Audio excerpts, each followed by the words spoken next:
لە ڕێوڕسمێکی فەرمیدا بە بەشداری نوێنەری وڵاتان و بەرپرسانی حیزبی و حکومی هەرێمی کوردستان و عێراق و نوێنەری سەرۆکوەزیرانی عێراق حەیدەر عەبادی و بەشێک لە ئەندامانی پەرلەمانی کوردستان سیەمین ساڵیادی کیمیابارانکردنی هەڵەبجە بەرزڕاگیرا.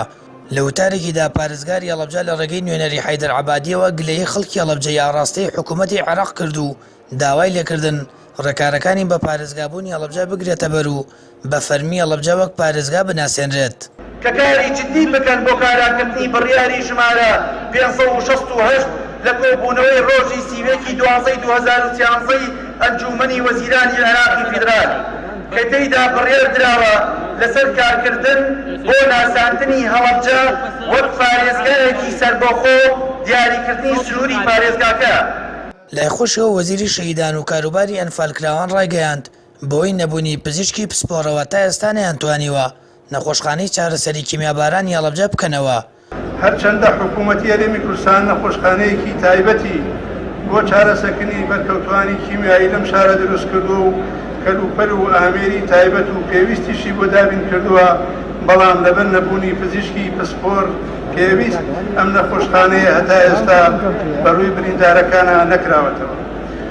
لە مەراسیمی بەرزڕاگرتنی یادی 30 ساڵەی کیمیابارانکردنی هەڵەبجە کۆمەڵەی قوربانیان بەهێزکردن بە ئازارێکی قۆڵ و خەمیکە سوکاری شەهیدان و زامی برینداران و بێهیوایی بەرامبەر بەڵێنەکانی حکوومەتی هەرێم وتاری کامیل عەبدولقادر بەرکەوتەی چەکی کیمیایی کە ئێستا بۆ چارەسەرکردن لە دەرەوەی وڵاتە خوێندرایەوە و ئاماژە بۆ دەکات دەسەڵاتداران بە شەرمەوە ناوی پارێزگای هەڵەبجە دەبەن و حکوومەتی عێراقیش بە ئەمان نەفەسی ڕژەمەیەک لە دوایەکەکانی عێراق مامەڵە لەگەڵ هەڵەبجەدا دەکەن.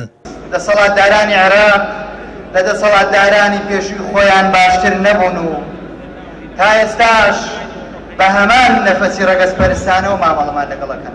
حیزبەکانی کوردستانیش زۆر بێوەفا بوون بەرامبەر بەم شارە شەهیدە و ئەم شارە کراوە بە پارێزگا لەسەر کاغەز کەچی بەداخەوە هەندێک لە وەزارەتەکان بربەسی بۆ دروست دەکەن و هەندێکی دیکەشیان بە شەرمەوە ناوی هەڵەبجە بە پارێزگا دەهێنن. بەداخەوە ململانەی حیزبی بێسرا و نابەجێ و بەرژەوەنپەرستی کەسی و حیزبی و فرەڕەنگی و فرەدەنگی بوویە مایەی نەکبەتی و نەهامەتی بۆ هەرێم. نەهنگەکانی گەندەڵی سەرخان و ژێرخانی ئەم هەرێمەیان لوشدا لە پێناو دەستخستنی پلە و پایەدا کەرامەتی تاجی کوردیان شکاند و ئێوە ڕەنجتان بە خەساردان، ڕیسەکەتان لێ کردینەوە بە خوری، هەرچێکمان هەبوو لە دەستاندا. ئێوە هەرێمتان ڕوبەڕووی هەرچی مەترسی هەیە کردەوە.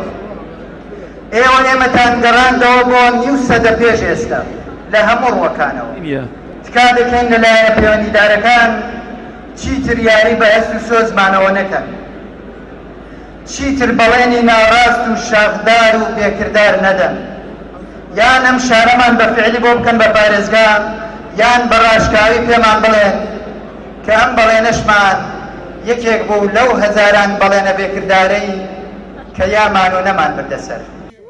ماوەی 30 ساڵە هەڵەبجە لەلایەن دەسەڵاتدارانی کوردیەوە بەڵێنی بێکرداری پێدەدرێت و ساڵانەش بەرپرسانی کورد لەو یادەدا چەندین بەڵێن بۆ چارەسەرکردنی برینداران و باشترکردنی ژیانی کە سوکاری شەهیدان نوێ دەکەنەوە و ڕۆژ لە دوای ڕۆژیش دۆخی بەرکەوتوانی چەکی کیمیایی لە شارەکە بەرەو خراپتر دەڕوات. ئەما لە کاتێکدا هێشتا حکوومەتی هەرێم لەبارەی کاراکردنی پارێزگای هەڵەبجەوە بەڵێنەکانی ساڵی ڕابردووی جێبەجێ نەکردووە و ئەنجومەنی پارێزگای شارەکە پێک نێنراوە و بەشێک لە بەڕێوەبەرایەتیەکان هێشتا نەگەڕاونەتەوە و پارێزگاکە گەنجینەی دارایی تایبەت بەخۆی نییە کە ئەمانەش بووەتە جێگەی نیگەرانی خەڵکی شارەکە بەگشتی.